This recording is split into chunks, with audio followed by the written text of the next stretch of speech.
Gold is at an all-time high, and this must mean something, and probably nothing good, considering gold's long-held association with fear, hoarding, inflation, and, to exaggerate slightly, the collapse of the modern monetary system. So why is the yellow metal so strong? To begin with, gold is priced in dollars, and the dollar has recently hit a 2-year low. So the question becomes, why is the dollar weak? And the standard explanation for this is low expected U.S. economic growth. This, in turn, depresses interest rates and bond yields, diminishing investors' demand for dollars with which to buy U.S. assets. And indeed, as we can see, bond yields are stuck at a very low level. But it is worse than that. Not only are bond yields low, but at the same time, inflation expectations are rising, as the Federal Reserve, keen to protect the American economy, is printing dollars and cramming them into the U.S. economy.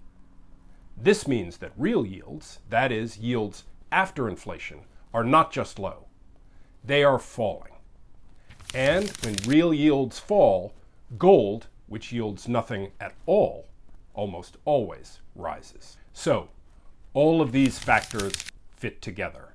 Gold, the dollar, bond yields, inflation expectations, falling real yields.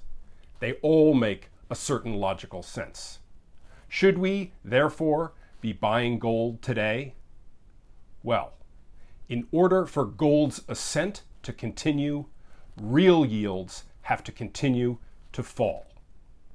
This requires that inflation expectations keep going up at the same time as low growth expectations keep nominal yields pinned right where they are. This is the dreaded stagflation. Back in 2011, in the last crisis, like today, the Fed was intervening strongly in a sluggish economy and Washington was in turmoil. Investors then made the same bet on stagflation and gold. As it turns out, they were wrong. The price of gold got cut in half in the years that followed. In fact, all predictions of inflation since the last crisis have turned out to be similarly wrong. And all efforts by the Federal Reserve to get inflation up to its 2% target have failed. So a bet on stagflation and gold now is a bet against recent history. That many investors are willing to take that wager shows just how frightened they really are.